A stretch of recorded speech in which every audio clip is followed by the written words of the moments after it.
The hidden astrology behind financial blockages. कभी सोचा है क्यों कुछ लोग दिन रात मेहनत करते हैं, अच्छा पैसा कमाते हैं, पर फिर भी उनके हाथ में पैसा टिकता ही नहीं। सैलरी आती है और कुछ दिन में गायब हो जाती है। प्रमोशन मिलता है पर सेविंग्स बढ़ती नहीं। या फिर एक ऐसा फेज जहां बिजनेस चल रहा है लेकिन कैश फ्लो हमेशा टाइट है। ऐसा क्यों होता है? क्या ये सिर्फ फाइनेंशियल प्लानिंग का इशू है या इसके पीछे कुछ एनर्जेटिक और एस्ट्रोलॉजिकल ट्रुथ्स छिपे हुए हैं? मैं आज इस वीडियो में एक ऐसी कहानी शेयर करने वाली हूँ जो ना सिर्फ आपको अपने पैसे के पैटर्न समझाएगी बल्कि ये भी बताएगी कि पैसा आपके पास रुकता क्यों नहीं, और सबसे बड़ी बात, कैसे आप अपने चार्ट में उस ब्लॉकेज को खोल सकते हो। तो एंड तक जरूर देखना, because the real reason is not what you think.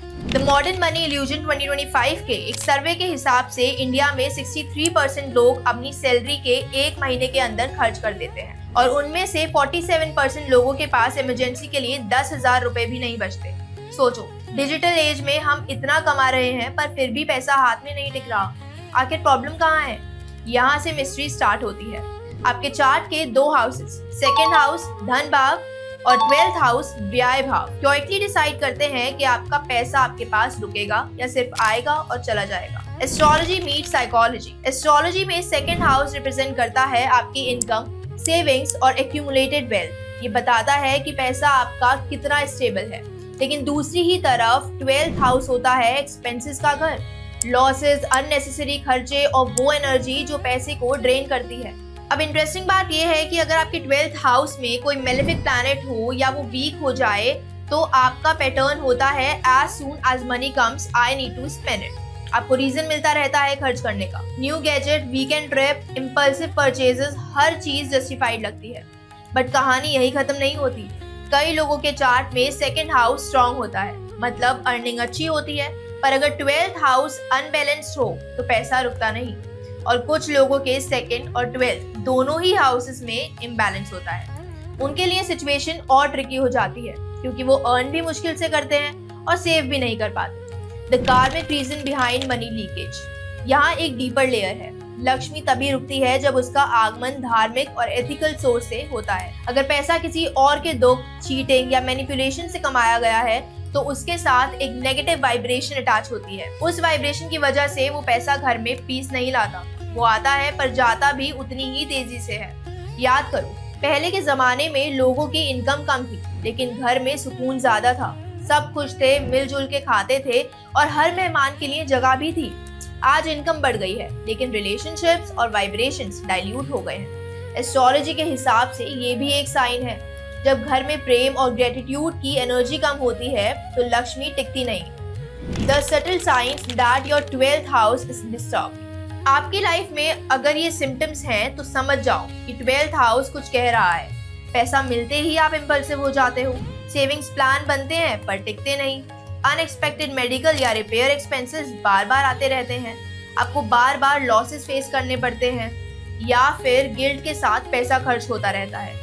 ये सारे साइंस दिखाते हैं कि आपके एक्सपेंडिचर एनर्जी में इम्बैलेंस है और जब तक आप इस इम्बैलेंस को हील नहीं करते, no matter how much you earn, money will not feel enough. Spiritual science of money energy. अब बात करते हैं उस एनर्जी की जो पैसा रिप्रेजेंट करता है। पैसा सिर्फ पेपर के नोट्स नहीं, एक फ्लो है।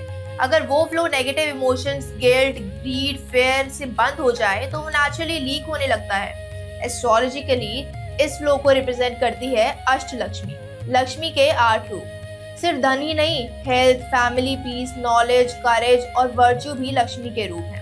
अगर आपका धन बढ़ रहा है पर हेल्थ, शांति या फैमिली हैप्पीनेस कम हो रही है तो समझ लो बैलेंस बिगड़ चुका है। Remedies that actually work. अब बात करते हैं सॉल्यूशंस की। रेमेडीज 2 तरह के होते हैं, एक्सटर्नल और internal. Internal remedies, respect your earnings. जब भी सैलरी या इनकम मिले, ग्रेटिट्यूड में ओम श्रीम के जाप करो। ये एनर्जी को स्टेबलाइज करता है। Stop guilty spending. जो पैसा गिल्ट या इमोशनल इम्पल्स में खर्च होता है वो वाइब्रेशन लीक करता है। जब आप अपने इनकम का एक छोटा पार्ट किसी नीडी पर्सन के लिए डोनेट करते हो तो 12th हाउस में पाप दृष्टि कम होती है और सेकेंड हाउस मजबूत होता है। Astrological remedies.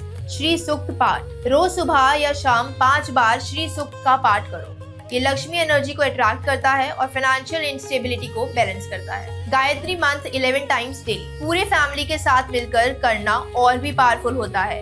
ये 12th हाउस में नेगेटिविटी और रेस्टलेसनेस को काम करता है। Friday lotus remedy. हर फ्राइडे को गॉडेस लक्ष्मी को एक कमल का फूल अर्पण करो। ये बहुत सिंपल लगता है, पर इसे पैसे की फ्लो एनर्जी में इंस्टेंट स्टेबिलिटी आती है। हर इंसान का होरोस्कोप अलग होता है। एक क्वालिफाइड एस्ट्रोलॉजर से अपने 2nd और 12th हाउस का एनालिसिस करवाओ। उसके लिए आप इंस्टा एस्ट्रो ऐप पे जाकर सिर्फ ₹1 में अपना पहला चार्ट कर सकते हो, ताकि आपको पर्सनलाइज्ड उपाय मिल सके। आप जितना पैसा कमा रहे हो वो आपके कर्मा और इंटेंशंस के साथ प्रोपोर्शनेट होता है। अगर आपका इंटेंशन क्लियर है, मैं अर्न कर रहा हूँ वैल्यू क्रिएट करने के लिए, तो लक्ष्मी आएगी और रुकेगी भी। पर अगर आपका इंटेंशन है मैं सिर्फ ज्यादा कमाना चाहता हूँ, चाहे किसी भी तरीके से, तो वो पैसा कभी शांति नहीं देगा। Remember, money doesn't stay where peace doesn't exist. और पीस तभी आएगी जब आप अर्न भी पॉजिटिव एनर्जी में करोगे और स्पेंड भी ग्रेटिट्यूड के साथ। तो अब जब अगला सैलरी क्रेडिट SMS आए, 1 सेकंड के लिए रुककर सोचना, ये पैसा मेरे घर में प्रोस्पेरिटी ला रहा है या एक और साइकिल ऑफ स्ट्रेस। अगर आप चाहते हो कि पैसा टिके, तो सिर्फ रेमेडीज नहीं, अपनी एनर्जी और थिंकिंग को भी अलाइन करो, क्योंकि एस्ट्रोलॉजी सिर्फ प्रेडिक्शन नहीं, वो एक मिरर है जो आपको बताता है कि आपके अंदर क्या बैलेंस और क्या इम्बैलेंस चल रहा है। तो आज से अपने 2nd और 12th हाउस के साथ साथ अपने इंटेंशंस और इमोशंस को भी हील करो। फिर देखो कैसे लक्ष्मी खुद रुकने लगती है और अपने घर में सिर्फ पैसा नहीं, प्रोस्पेरिटी और पीस दोनों आने लगते हैं। राधे राधे। अगर वीडियो पसंद आई हो तो लाइक जरूर करो और कमेंट्स में लिखो किस रेमेडी से आपने सबसे ज्यादा कनेक्शन फील किया। मैं मिलती हूँ नेक्स्ट वीडियो में एक और डीप एस्ट्रोलॉजिकल मिस्ट्री के साथ।